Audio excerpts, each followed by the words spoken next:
والتين والزيتون وطور سينين وهذا البلد الأمين لقد خلقنا الإنسان في أحسن تقويم. السلام علیکم ورحمۃ اللہ وبرکاتہ. اس وقت ہم لوگ وادی بیضاء میں ہیں. یہ تبوک کے راستے میں ہیں اور یہاں پر یہ زیتون کا باغ ہے. ماشاءاللہ یہ زیتون کے درخت ہیں. اس میں دیکھیں زیتون لگے ہوئے ہیں. یہ شجرۃ مبارکہ ہے جس کو اللہ نے شجرۃ مبارکہ کہا ہے قرآن میں. یہ پہلی دفعہ میں بھی موقع ملا زیتون کا باغ دیکھنے کا. ماشاءاللہ یہ بہت بڑا باغ ہے اور سینکڑوں درخت زیتون کے اس میں لگے ہوئے ہیں اور اس میں لاکھوں زیتون لگے ہوئے ہیں ماشاءاللہ. اور یہاں پر ان زیتونوں کو نکال کر پھر اس کا تیل نکالا جاتا ہے. ویسے ابھی یہ کچے ہیں, کھانے کے قابل نہیں ہیں, لیکن ان کو 4-5 دن رکھیں گے پھر اس کے بعد جو ہے اس کا تیل نکالتے ہیں ماشاءاللہ. دیکھیں کھائیں گے تو منہ پکے گا کیونکہ ابھی بھی یہ کچا ہے. ماشاءاللہ تبارک اللہ. اللہ نے قرآن میں 4 چیزوں کی قسمیں اٹھائی ایک صورت میں. سورہ 3 میں اللہ نے جو قسمیں اٹھائی ہیں وہ بڑی عجیب و غریب ہیں. اللہ نے کہا والتین والزیتون وطور سینین وہذا البلد الامین. اللہ نے 4 چیزوں کی قسم اٹھائی. ایک اللہ نے کہا مجھے قسم ہے انجیر کی اور زیتون کی. اور پھر تیسری قسم اٹھائی وطور سینین, مجھے قسم ہے طور سینا کی جہاں ہم جانے والے ہیں انشاءاللہ. وہذا البلد الامین, اور اللہ نے قسم اٹھائی چوتھی مکہ مکرمہ کی جہاں سے ہم آئے ہیں. تو 4 قسمیں اٹھائی اللہ نے. علماء نے بڑی اچھی تفسیر اس کی ہے. فرمایا اللہ نے جو 4 قسمیں اٹھائی ہیں اس میں 2 کا تعلق جسم سے ہے اور 2 کا تعلق روح سے ہے. اللہ نے کہا والتین والزیتون, اللہ نے قسم جو اٹھائی ہے انجیر کی اور زیتون کی, کہا یہ 2 بہترین غذائیں ہیں جسم کے لیے.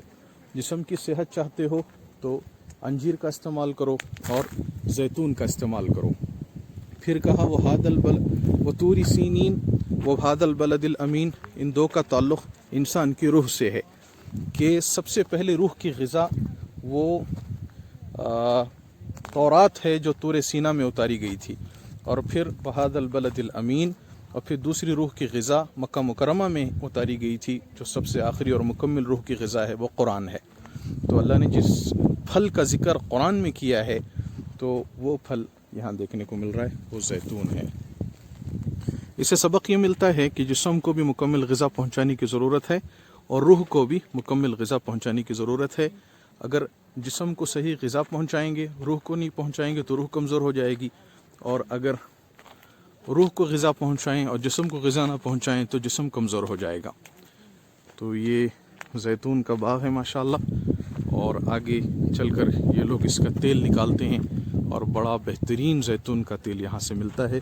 اور یہ لوگ اس وقت 50 ریال فی لیٹر کے حساب سے زیتون کا تیل تازہ نکالا ہوا یہاں بیچتے ہیں.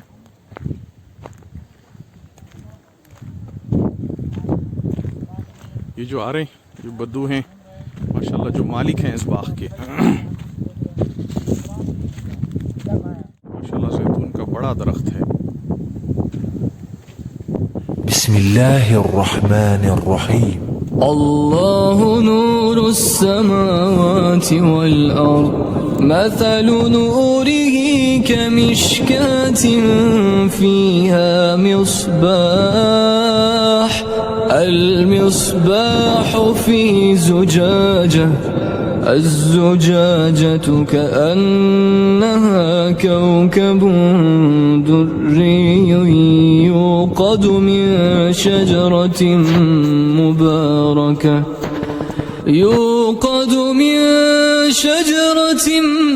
مباركة زيتونة لا شرقية ولا غربية يكاد زيتها يضيء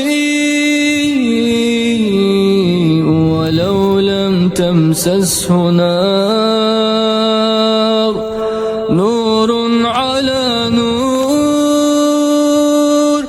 يهدي الله لنوره من يشاء ويضرب ويضرب الله الأمثال للناس والله بكل شيء عليم.